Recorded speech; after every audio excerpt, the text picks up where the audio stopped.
నమస్కారం. తీర్థయాత్ర కార్యక్రమానికి స్వాగతం. శ్రీమద్ రామాయణ గాథకు కథానాయకుడు శ్రీరాముడు. ఆ సత్కథలో శ్రీరాముని తర్వాత అంతటి ప్రాముఖ్యతను సొంతం చేసుకున్న భక్తాగ్రేసరుడు హనుమంతుడు. హనుమంతుడు అంటే జ్ఞానవంతుడు, బుద్ధిమంతుడు, కార్యదీక్షాపరుడు. అంకితభావం, స్థిరకీర్తి, నిర్భయత్వం, వాగ్నైపుణ్యం హనుమ వల్ల లభిస్తాయి. మన దేశంలో ముఖ్యంగా తెలుగు రాష్ట్రాలలో ఆంజనేయ ఆరాధనకు ఎంతో ప్రాముఖ్యం ఉంది. ప్రార్థించిన వెంటనే ఫలితాన్ని అందించే దైవం కనుక ఊరూరా స్వామికి ఆలయాలు వెలుస్తున్నాయి.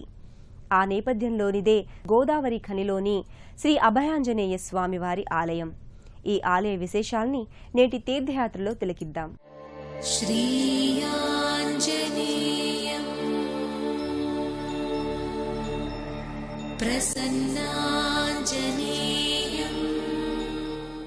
మనోజవం మారుతతుల్యవేగం జితేంద్రియం బుద్ధిమతాం వరిష్టం వాతాత్మజం వానరయోధముఖ్యం శ్రీరామదూతం శిరసా నమామి. ఆంజనేయస్వామి సర్వసులక్షణ శోభితుడు. ఆదర్శనీయ వ్యక్తిత్వం, ఆరాధనీయమైన దైవత్వం ఉన్న కారణ జన్ముడు అంజనానందనుడు. శ్రీరామునికి సమ్మోదాన్ని ఇచ్చి లక్ష్మణునికి ప్రాణదాతగా నిలిచి సీతమ్మకు శోకాన్ని నివారించి అందరికీ అభయాన్ని ఆనందాన్ని అందించాడు ఆంజనేయుడు. తన సహజ లక్షణమైన అభయత్వాన్ని తన భక్తులకు ఆచంద్ర తారార్కం అందిస్తానని స్వామి పేర్కొన్నాడు. స్వామి ఆరాధనామూర్తులలో అభయాంజనేయ స్వామి మూర్తికి ఎంతో ప్రత్యేకత ఉంది. స్వామిని ఆరాధించిన వారికి సకల మనోరుగ్మతలు దూరమై సమస్త సుఖ సంతోషాలు చేకూరతాయి.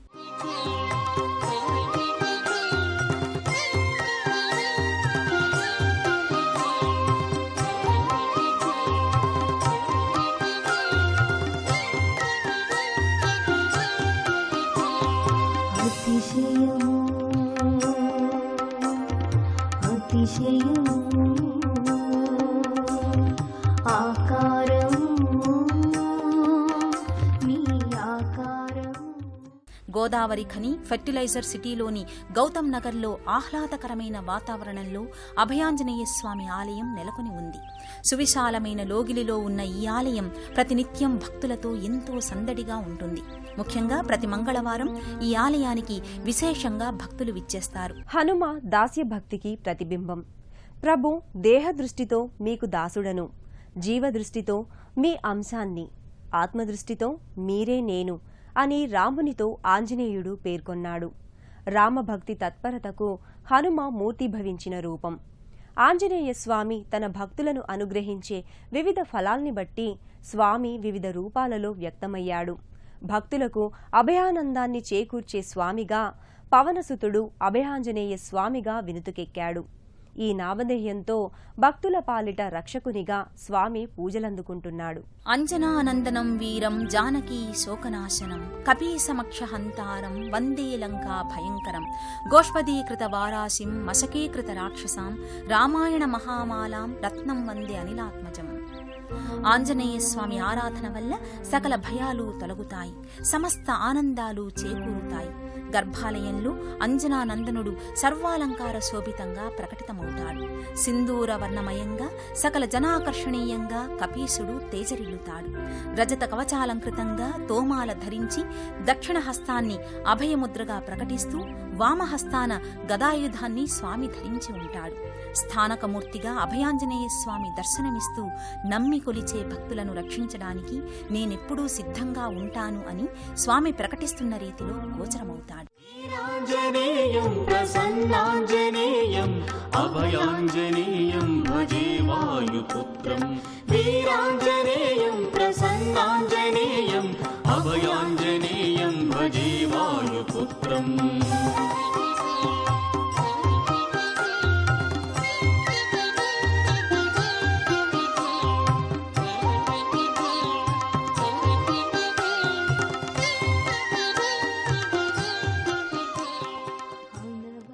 ప్రభువును సభక్తికంగా సేవించడం, రాముని పట్ల సదా కృతజ్ఞతను కలిగి ఉండడం, రామకార్యాన్ని సఫలం చేయడానికి తన జీవితాన్ని అంకితం చేయడం శ్రీరామ భక్త హనుమాన్ వ్యక్తిత్వంలో ప్రస్ఫుటమయ్యే ముఖ్యాంశాలు. నేనున్నాను, మీకు భయమేలా, నన్ను ఆశ్రయించండి, మీకు నేను అండగా ఉంటానని స్వామి చెబుతున్నట్లుగా ఆంజనేయుడు అభయహస్త ముద్రను ప్రకటిస్తాడు. స్వామి దివ్యమంగళ విగ్రహాన్ని దర్శించగానే భక్తులు దివ్యానంద భరితులవుతారు. రుద్రాంశ సంభూతునిగా స్వామి ఆవిష్కారం అవడం వల్ల తాప ఉపశమనానికి స్వామికి తమలపాకులతో పూజల్ని నిర్వహిస్తారు.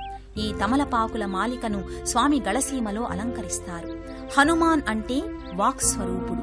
ఇంద్రుని వజ్రాయుధం తగిలినప్పటికీ తట్టుకోగలిగిన బలమైన హనువు అంటే దవడ కలిగి ఉన్న కారణంగా అంజనీపుత్రుడు హనుమాన్ అనే పేరు పొందినట్టు శ్రీమద్ రామాయణం వివరిస్తోంది.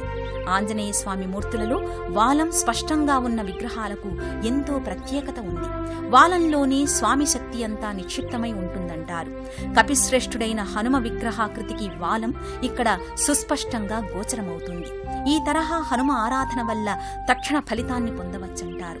అభయాన్ని, ఆనందాన్ని అందిస్తూ, క్లిష్ట సమస్యల్ని తొలగిస్తూ, అసాధ్యాల్ని సుసాధ్యం చేసే స్వామి దర్శనం, ఆరాధనం అనంత ఫలదాయకం. అవ్యక్త అప్రమేయ పరతత్వమితడు అంటూ వాల్మీకి శ్రీమద్ రామాయణంలో సుందరాకాండలో హనుమ గురించి ప్రస్తావించాడు. అందరి ఆదరణ పొందే గుణ, మహిమ, రూపాల సమ్మేళన స్వరూపుడు ఆంజనేయ స్వామి. అలాంటి వాయునందనుడు భక్తాభీష్ట దాయకుడిగా ఈ ఆలయంలో దర్శనమిస్తాడు. గోదావరి ఖనిలోని గౌతమ్ నగర్లో 40 ఏళ్ల క్రితం నిర్మితమైన ఈ ఆలయం భక్తుల పాలిట విశిష్ట ఆధ్యాత్మిక కేంద్రంగా వెలుగొందుతోంది. ఎరువుల కర్మాగార ప్రాంగణంలో ఉన్న ఆలయాన్ని కార్మికులు, స్థానికులు, దాతలు భక్తుల సహకారంతో నిర్మింపచేసుకున్నారు. సూక్ష్మస్థాయిలో ఆరంభమైన ఈ ఆలయం దినదిన ప్రవర్ధమానంగా విలసిల్లుతోంది. ప్రతి మంగళవారం అభయాంజనేయ స్వామి వారికి విశేష పూజాధికాలను నిర్వహిస్తారు.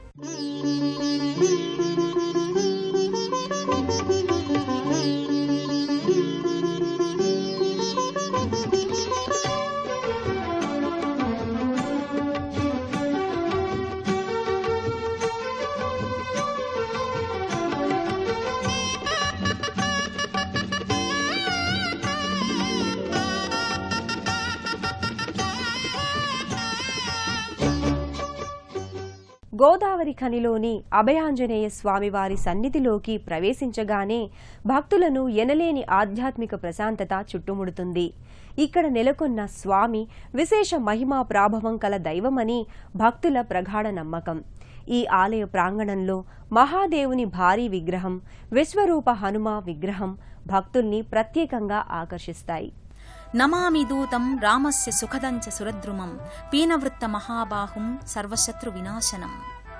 ఆంజనేయ స్వామి అనుగ్రహం వల్ల సకల దురితాలు నివారణ చెందుతాయి. నరజంతు సమ్మిళిత దైవ స్వరూపాలు తక్షణం భక్తుల్ని అనుగ్రహిస్తాయి. వానర వీరుడైన ఆంజనేయ స్వామి దర్శనమాత్రం చేతనే అనుగ్రహిస్తాడని ప్రతీతి. అందుకే గోదావరి ఖనిలోని ఫెర్టిలైజర్ సిటీలోని భక్తజన బృందం ఈ ఆలయానికి తరలి వస్తుంటారు. గర్భాలయంలో స్వామి 4 అడుగుల ఎత్తుతో తూర్పుకు అభిముఖంగా నెలకొని ఉంటాడు. స్వామి సుప్రసన్న వరదాంజనేయ స్వామిగా భాసిల్లుతాడు. సజ్జన శుభంకరునిగా అభయాన్ని ప్రదర్శిస్తూ దుర్జన భయంకరునిగా గదాయుధాన్ని దాల్చి ఉంటాడు ఆంజనేయుడు. భక్తుల మొరల్ని ఆలకిస్తూ వారి మనోబాధల్ని నివారించే భక్తాభిష్ట వరదుడు గోదావరి ఖనిలో వర్ధిల్లుతోన్న అభయాంజనేయ స్వామి. నరసింహుడు, హయగ్రీవుడు, గరుత్మంతుడు, వరాహస్వామి, ఆంజనేయుడు ఈ 5 స్వరూపాలు ఒకే తత్వానికి సంబంధించిన విభిన్న వ్యక్తీకరణలు. శరణు శరణు రామదూత, శరణు శరణు వాత జాత, శరణు శరణు రామదూత, శరణు శరణు వాత జాత, శిరము వంచి శరణమంటి వరములిచ్చి బ్రో. దాస్య భక్తికి నిలువెత్తు రూపం ఆంజనేయ స్వామి.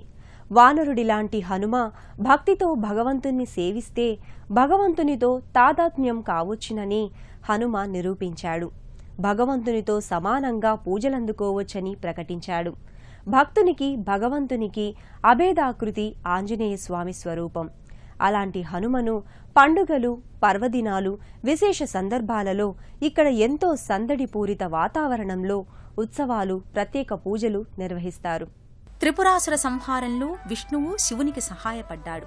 అందుకు ప్రతిఫలంగా శ్రీరాముని కోసం రుద్రుడే ఆంజనేయ స్వామిగా రావణ సంహారానికి తోడ్పడినట్టు పరాశర సంహిత వివరించింది.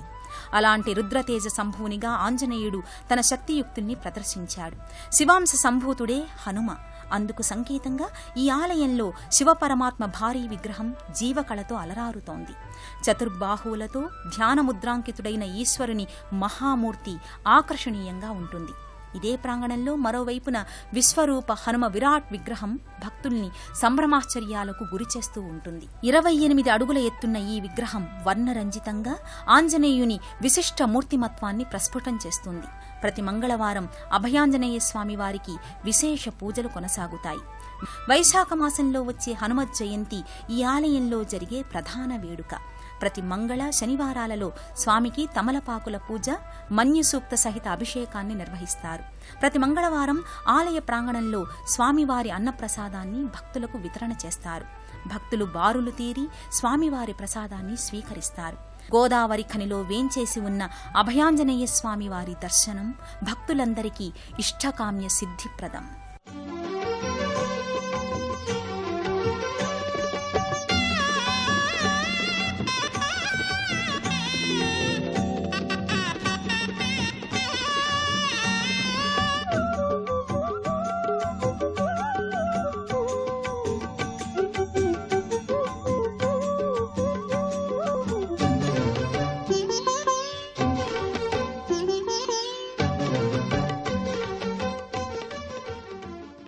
అందరి హృదయాల్ని సుందర మందిరాలుగా మలిచే సుందర హనుమంతుడు అభయాంజనేయుడు.